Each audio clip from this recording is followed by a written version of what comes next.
I cross this land, I cross these seas, I cross my heart and go to thee. I take your hand to save my soul in your embrace. I found my home. Memory is the seamstress, and a capricious one at that. Memory runs her needle in and out, up and down.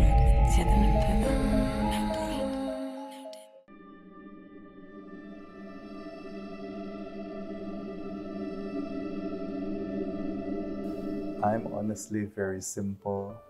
I don't really care as long as I can enjoy what I do, you know, and I think I'm blessed and I'm fortunate to do what I do. So many years, it has been a long journey, you know, and it has been a very interesting, very rich, more and more exciting.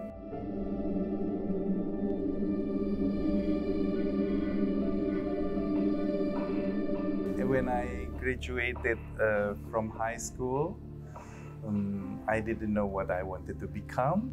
From Surabaya as my hometown, I went to Jakarta doing tests to go to the university, and I wanted to become a dentist, you know. But then when I was accepted there, then I came back home. Then my mom said, you know, rather than you go to Jakarta, maybe you should follow your brother, which my elder brother was in Germany already.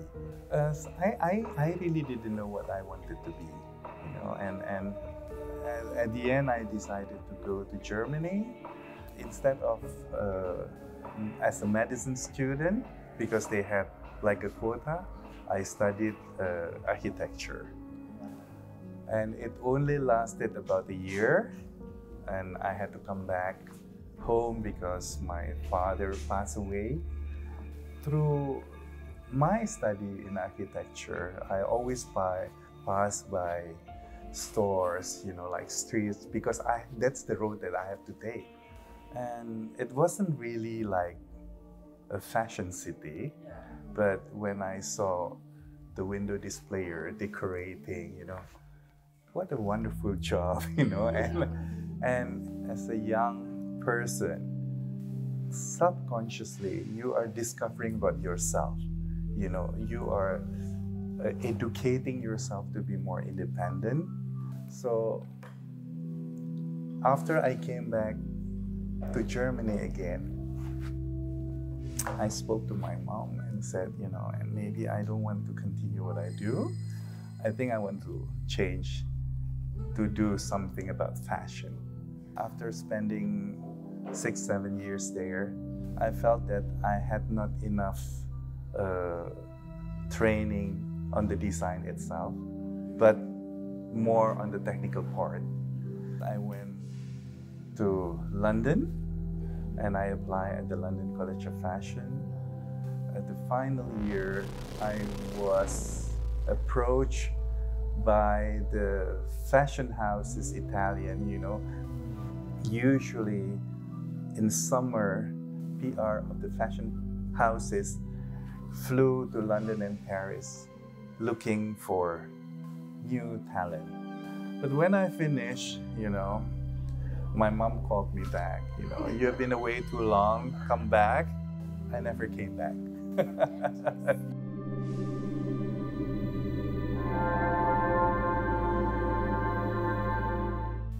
I bought myself a sewing machine.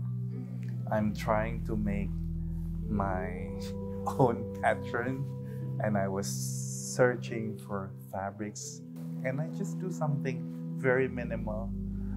It was influenced because at that time it was the wave of the Japanese designer, you know, and it was big, Com and Yoji at Brown's in London, the whole display was, I was kind of like doing a little bit of minimalism, like a bit more deconstructive and everything.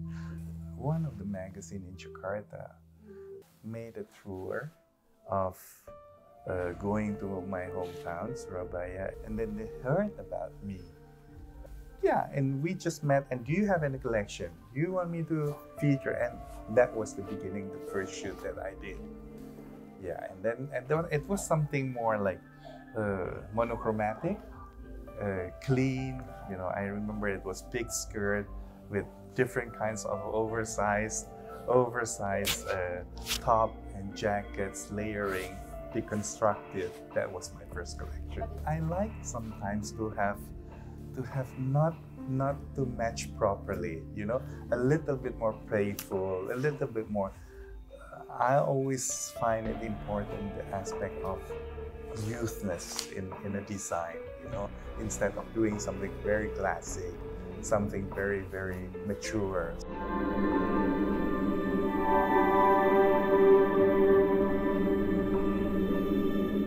At that time, SODA, Singapore Organizing Designer Arts, we were approached to be invited to put a show together in Singapore. And the brief was like, Asia will never be able to be considered as a fashion country because it only have one season.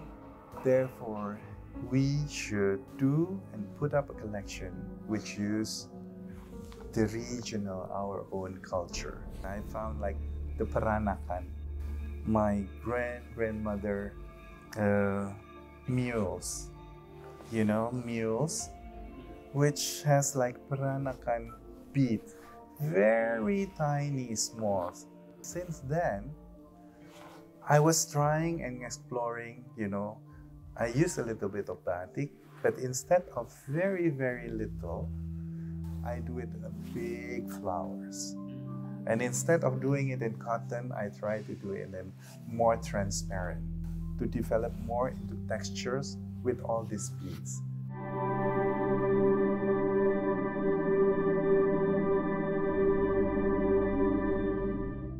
Indonesia is very diverse, culturally as well, and religion-wise as well.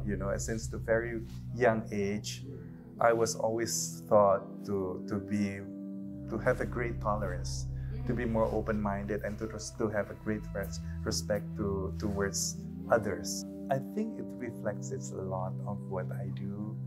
I like to see women with great respect, gracefully.